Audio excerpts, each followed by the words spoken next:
Pascal, muchas gracias por tenernos en su casa, el Instituto Conmemorativo Gorgas para Ciencias de la Salud. Está de aniversario y es también parte del aniversario que ha ido cumpliendo en este último siglo el país, una relación muy estrecha por lo importante que ha sido en el desarrollo de Panamá como nación, las diferentes investigaciones que se han ido acuñando en esta casa. Usted también tiene una trayectoria paralela, porque se inició muy temprano en este instituto y en este programa Influyentes creemos que se cumple el doble cometido. Su influencia profesional en investigación y en docencia y la influencia de este instituto.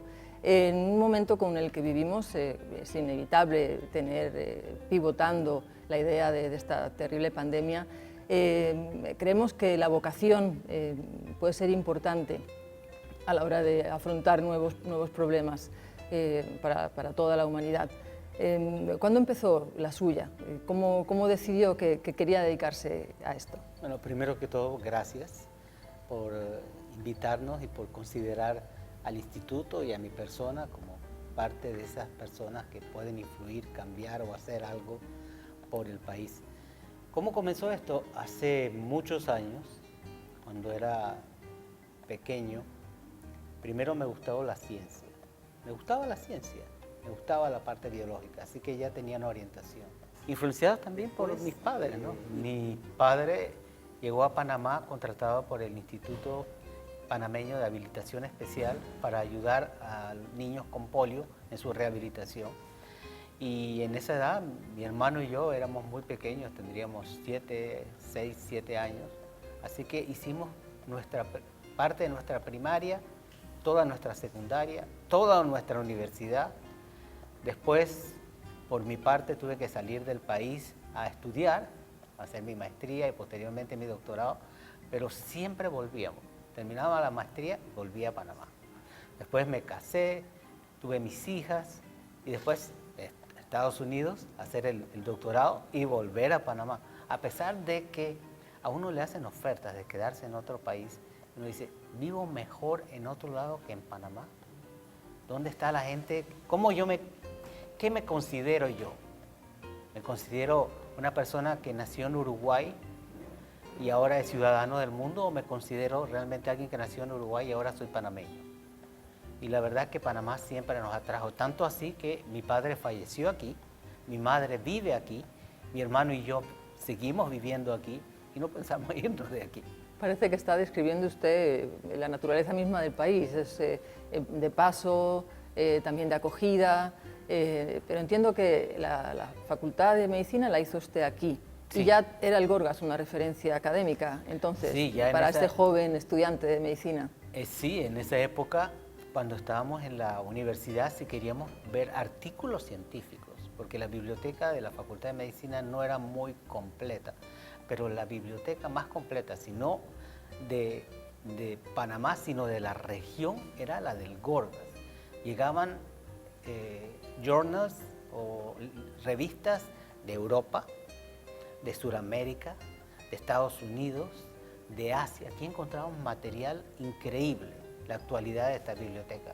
Así que este era un lugar obligado para alguien que quisiera hacer investigación o estar actualizado, venir a la biblioteca del Instituto Gorgas, casualmente donde estamos ahora mismo.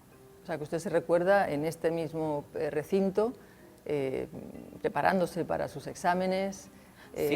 Sí, me recuerda que muchos trabajos de investigación que nos ponían nuestros profesores, teníamos que venir aquí, no había manera, en esa época no había internet, en esa época no teníamos bibliotecas virtuales, entonces esta era la fuente obligada de información para todos los que queríamos aprender un poco más. Y el nombre que lleva el instituto del también médico, el cirujano del ejército de Estados Unidos entonces, que era el título con el que llegó aquí a Panamá, Gorgas, ¿era ya también él una figura de inspiración? Se entendía que en esos estadios jóvenes todavía intentó buscar el enlace entre la proyección que tiene su carrera ahora y ese trabajo fundamental para el país que hizo Gorgas. Se entendía que efectivamente las políticas de salud pública, la profilaxis, la atención primaria de alguna forma, eran ya las bases para consolidar una nación, un ejemplo del que Panamá puede ser perfectamente para todo el mundo, ¿no? Sí, yo creo que Gorgas siempre fue una inspiración para todos los que nos interesaba la parte de medicina tropical, de salud pública y de dedicación al mejoramiento de la salud del pueblo. Y siempre lo ha sido. Y Gorgas es realmente a nivel mundial un ejemplo de lo que puede hacer la salud pública cuando quiere hacer bien las cosas y cómo las cosas en salud pública pueden influir en el desarrollo de un país y no solo eso, en la mejora de la calidad de vida de los ciudadanos de ese país. Te ve Panamá antes de Gorgas, cómo era, y realmente las calles, cómo estaban, la cantidad de gente que moría por malaria, por fiebre amarilla, y después con el saneamiento, porque eso fue tal vez la mayor obra de él, el saneamiento de la ciudad permitió que el panameño viviera más, no muriera tan joven, que pudiera trabajar en la construcción del canal, y eso fue tal vez lo que le faltó entender a los franceses, porque vamos a ser honestos, el conde de Lesseps desde el punto de vista técnico de ingeniería fue excelente. Él, como planeó el canal, fue excelente. El problema es que él no tomaba en cuenta los mosquitos y las otras enfermedades, y eso sí lo estaban aprendiendo en esa época. William Gorgas y Walter Reed y otros científicos en Cuba. Entonces, con ese conocimiento de cómo poder disminuir la transmisión de la fiebre amarilla, sobre todo, fue que trajeron la compañía del canal estadounidense, trajo a William Crawford Gorgas para que se encargara de tratar de mantener saneado el ambiente de Panamá para que se pudiera dar la construcción. Y si usted se fija, la influencia del canal en nuestro país ha sido enorme. Así es. Y el aporte económico es enorme. Por muchos años no nos dieron casi nada, porque hasta que pasó a manos panameñas, pero cuando pasó a manos panameñas usted ve que la influencia del canal es increíble. Y eso se pudo lograr con medidas primarias de saneamiento ambiental y de salud pública. Y entiendo por lo que dice que es una propuesta desde la ciencia la que influye directamente en las políticas públicas, en este caso ¿Sí? De la construcción de una obra de ingeniería, como bien ha mencionado. Pero el hecho de que señalara también al doctor Reed y su etapa en Cuba, sin mencionarlo, es inevitable pensar en el doctor Carlos Finlay. En ciencia, en investigación, siempre es una carrera evolutiva y escalonada. Entiendo que se destaca siempre el aporte que viene de atrás y cómo ir hacia adelante. Esa frase que se repite, se la atribuye a Newton y a otros antes que él, apoyarse en hombros de gigantes. ¿Cree que eso efectivamente es la clave en la investigación, que es a lo que ha dedicado también parte de su profesión? Claro, siempre son esos hombros que tenemos que usar para saltar y seguir subiendo y en el entendimiento de cuál es la razón de ser del ser humano y de la vida. Siempre es grandes y hay pilares. Así Watson y Crick, por ejemplo. Sí. Y el descubrimiento del ADN. En ese tiempo tal vez no lo veíamos y ahora el efecto que tiene el ADN, desde que incluso podemos usar técnicas genéticas para modificar el ADN o técnicas que van a ser, digamos, va a ser como la cirugía, que si tenemos algo que no está bien, lo quitamos. Asimismo, en el futuro vamos a poder cortar. Mira, este gen está mal, vamos a cortarlo y vamos a reemplazarlo por un gen que esté bien. O este gen está induciendo cáncer, así que vamos a quitarlo y ya le quitamos el problema. Entonces, eso tal vez no es tan real ahora, pero va a ser real en un futuro. Y surgió solo con el conocimiento de algo tan sencillo como la molécula del ADN, hace más de 100 años. Son técnicas que, hay que decirlo, también se aplican en televisión. Si algo que decimos usted y yo ahora mismo lo pueden cortar y editan. pero Exactamente. a efectos de comunicar y de entender estos modelos de trabajo creo que son importantes. Y me hace pensar también en el acierto de la divulgación científica. En estos últimos años y posiblemente por la facilidad que ha permitido las redes y Internet al acceso al conocimiento, la curiosidad científica parece que ha explotado o se ha aumentado.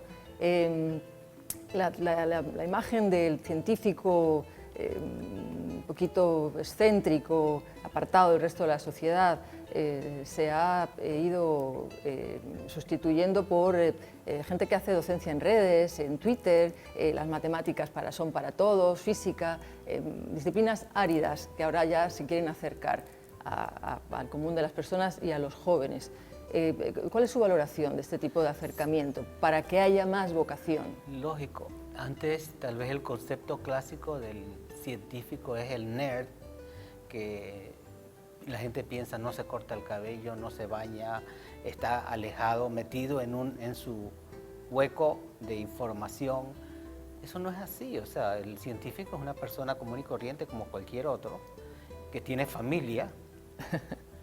A veces no es tan fácil porque uno le dedica mucho tiempo a la investigación y sacrifica un poco del tiempo familiar, pero son personas comunes y corrientes. Pero sí es cierto que últimamente se ha evidenciado la necesidad de que la ciencia se comunique, porque cuando la ciencia no se comunica, dejamos que sea comunicada por personas que no la entienden o la entienden a su manera y dicen lo que les da la gana. Y usted ve que hay cantidad de gente inventando, desde los grupos antivacunas, que dicen que si te pongo la vacuna vas a quedar con autismo o te va a dar Alzheimer. Entonces, tal vez eso ha hecho que tengan que salir realmente las personas en ciencias a comunicar adecuadamente conceptos que tal vez no eran bien entendidos.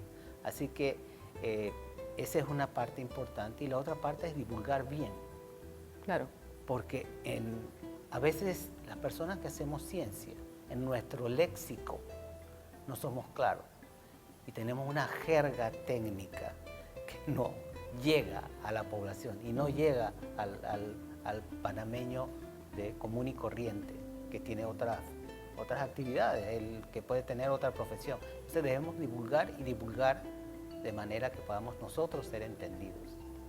Y en ese sentido, tal vez sí que sería acertado pensar que desde el desconocimiento no se valora lo que realmente, finalmente, como se ha demostrado, es fundamental para el desarrollo, ya no solamente de una sociedad, sino y para la subsistencia del planeta, ¿no? En esta pandemia en concreto. Una cada 100 años nos ha tocado ahora. ¿Cree que haber podido poner primero la investigación y la ciencia por encima de otros motores de desarrollo de la economía hubiera dejado un resultado diferente? ¿Hubieran sido las cosas diferentes si esto que estás señalando ahora lo hubiéramos tenido tan claro? Yo creo que sí. Yo creo que si hubiéramos tenido, por ejemplo, más equipo, más laboratorios, más capacidad científica, hubiéramos podido abordar esto de una manera diferente. Ejemplo, los países como Corea, por ejemplo. Corea tiene una excelente capacidad técnica, muy bueno personal, muy bien educado, dedica fondos a la investigación y tenía laboratorios de diagnóstico molecular en casi todo el país. Es uno de los países que más pruebas hace y tenían tal vez uno de los sistemas más eficientes del seguimiento de los casos positivos. O sea, su sistema de laboratorios de investigación, de redes de diagnóstico, hizo la diferencia en cómo ellos manejaron. O sea, y eso es lo que estamos aprendiendo ahora. ¿Qué nos está enseñando esta pandemia? Uno, que tenemos que investigar más, que tenemos que invertir más en ciencia. Esa es una inversión social. Tenemos que capacitar gente. No solo es decir, vamos a traer a alguien de afuera que nos apoye en esto y dice, no, vamos a capacitar a panameños para que sigan produciendo. Usted se imagina que Panamá tuviera la capacidad de desarrollar pruebas antigénicas aquí mismo en Panamá y no tener que comprarlas en el extranjero, poder desarrollar nuestros propios sistemas diagnósticos moleculares y no tener que andar buscando dónde los conseguimos y que en una época hasta escaseaban. O sea, eso es lo que tenemos que hacer, invertir más en investigación y en tecnología para ser autosuficientes. Si queremos ser, digamos, llegar a un nivel un poquito mayor de desarrollo. Claro, la globalización, en principio, nos pone a todos, nos expone a todos los países a los mismos riesgos y parece que somos vulnerables casi a todos, pero usted ha señalado una situación muy concreta, Corea del Sur, que no es la nuestra, pero son decisiones que se toman también desde los diferentes gobiernos, ¿no? ¿Qué hay que hacer o en qué estadio de desarrollo debe estar un país para que se tomen unas decisiones y no otras? Y me hace pensar en la Academia para las Ciencias del Tercer Mundo, que es una institución con la que sé que el Gorgas ha colaborado en alguna ocasión. Es que en el tercer mundo se entiende diferente estas prioridades de saneamiento, de profilaxis, de salud por encima de ofertas de trabajo. ¿Por qué ese desfase que finalmente se ve también en nuestra gran brecha socioeconómica? Es la inversión que hace el gobierno en investigación y ciencia. O sea, usted ve los países que más desarrollo tienen, son los que más invierten en investigación, ciencia, tecnología e innovación. Son los que están creando y no son los que consumen los que otros crean. Un ejemplo, Singapur. ¿Cuál era el Singapur de hace 60, 70 años? Tal vez era el casino de toda Asia. Era eso, un lugar de diversión. Ahora es un líder tecnológico de Asia. ¿Y cuál fue la diferencia? Formar a su gente, invertir y desarrollar polos donde haya investigación, desarrollo tecnológico e innovación. Y está la diferencia. Incluso el desarrollo económico del país cambió. Dejó de ser un país que vivía de lo que venían otros países a dejarle en dinero, a un país que produce, vende y crea tecnología. Entonces yo creo que esa es la idea que debemos tratar de seguir en Latinoamérica. Y tal vez no solo como país independiente. Pensemos en la región, pensemos en Centroamérica. Nosotros tenemos un sueño que es construir un nuevo campus Gorgas. Y ese campus Gorgas no sería creado para Panamá, sería creado para que investigadores de toda la región de Centroamérica y el Caribe pudiéramos coincidir ahí, hasta dormitorios tiene, coincidir y tratar de unar esfuerzos para ver cómo podemos afrontar problemas de salud pública comunes. Entonces, esa es la idea. Tal vez no necesitamos pensar solo como países, sino tal vez regionalizarnos y apoyarnos mutuamente, siempre con la idea de que hay que invertir más en ciencia, investigación y desarrollo tecnológico.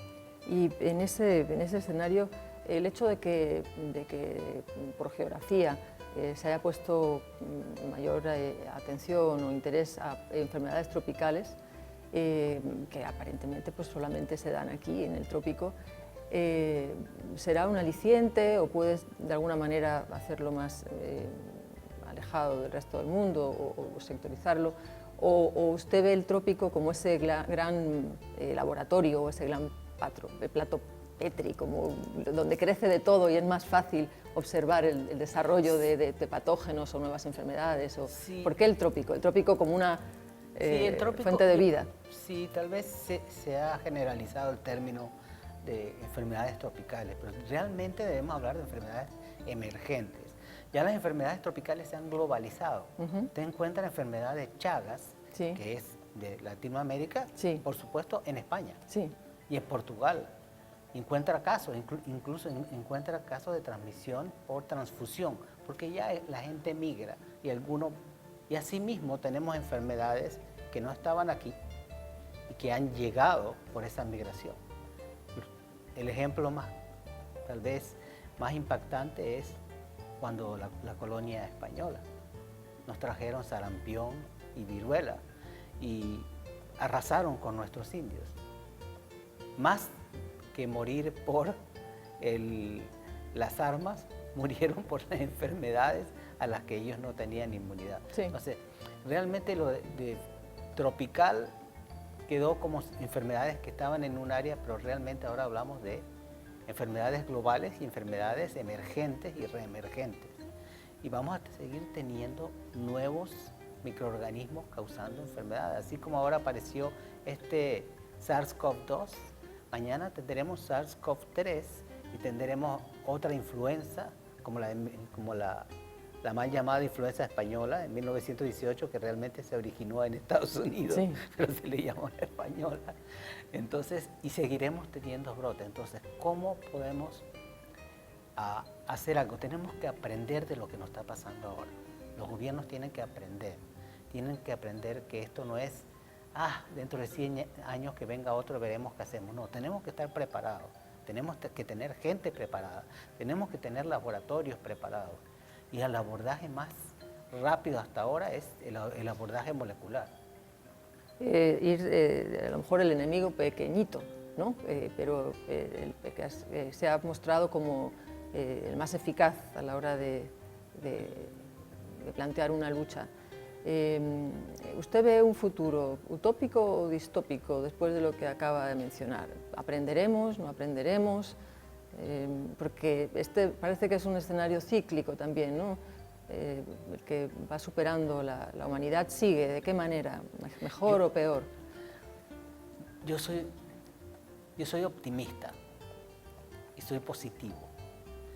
Así que, ¿qué veo yo de esto? Veo que el golpe ha sido tan fuerte y sigue siendo fuerte para toda la humanidad, que no solo los científicos, sino también la población general se está dando cuenta que tenemos que hacer algo para estar mejor preparados para futuras pandemias, para futuros brotes de microorganismos emergentes, que como fue Zika, chikungunya hace poco, ahora nos vino el SARS-CoV-2, mañana nos vendrá otro y tenemos que estar preparados. ¿Y cómo estamos preparados? Invirtiendo en ciencia.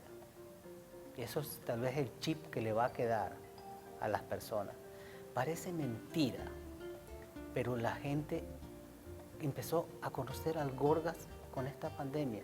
Porque antes usted decía Gorgas, y la gente decía, sí, el oncológico. Nosotros no teníamos una existencia. Veían este edificio, pasaban por aquí, este edificio lindo, barroco, precioso. Y resulta que... Son 92 años cumplidos, sí, ya, ¿no? Son 92 y no sabían qué era. Y ahora la gente ya conoce a la institución, sabe lo que hace y sabe la importancia. Incluso yo me siento tan contento de que muchos periodistas salieron a revisar el presupuesto del GORG y cómo iban a cortarlo. Muchos salieron, ¿por qué cortar el presupuesto del GORG? Debemos ir aumentándolo. O sea, ya el concepto de invertir más en ciencia, en formar gente para abordar estos problemas, ya está calando en la sociedad. Y ojalá eso nos quede de experiencia en el futuro. Por otro lado, muchos jóvenes que no veían la ciencia, ahora se han interesado en la ciencia.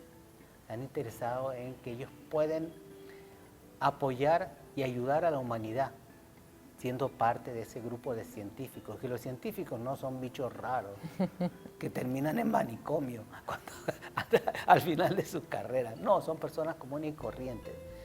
Sí es cierto que los científicos ganábamos mal antes.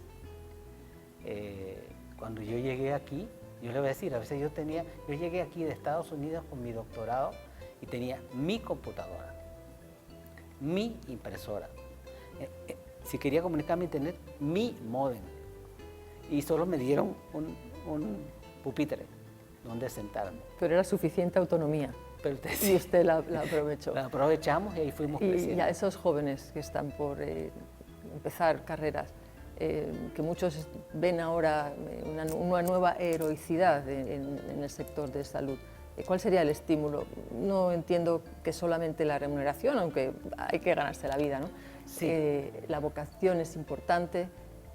Sí, yo creo que el mensaje aquí es, si tienes la vocación, si te gusta, sigue la carrera científica. Ya vas a poder vivir mejor gracias al Sistema Nacional de Investigación que da incentivos. Nosotros tenemos nuestro propio escalafón de investigadores y van subiendo en base a sus ejecutorias. Entonces ya hay una manera de, económicamente, de decir que no te vas a morir de hambre. Y por otro lado, vas a hacer lo que tienes pasión, porque vivir una vida haciendo lo que no le gusta, la verdad que realmente es triste. Y lo lindo es vivir una vida haciendo lo que te gusta, te paguen por eso. Además, te remuneren por hacer por lo que tienes pasión. Entonces, esto viene al caso de que, por ejemplo, cuando mi hija ya terminó la secundaria, mi hija más chica, me dice, ¿qué estudio, papi? Y yo, simplemente estudia por lo que tú tienes pasión por. Porque de nada vale ser millonario y no sentirte feliz. Cada día, o sea, yo quiero venir al trabajo, yo no quiero quedarme en mi casa. Es muy triste decir, hoy tengo que trabajar otra vez. El trabajo, como usted lo ve, es una forma de trascender. Claro, claro, así es. Entonces yo creo que muchos jóvenes que tal vez porque no veían dentro de sus opciones a la ciencia y veían otras carreras en las que podía darle una buena calidad de vida a sus hijos y a ellos mismos, ahora están viendo que la ciencia es una opción. Y no solo es una opción de vida, sino una opción humanitaria. La ciencia está para ayudar, para hacer mejor el mundo en que vivimos. Yo creo que con esa reflexión el Gorgas puede garantizarse una nueva camada y una herencia que los jóvenes de todo el mundo van a poder recibir. Seguro. Muchas gracias, Seguro. doctor Gracias. Pascale. Muchas gracias.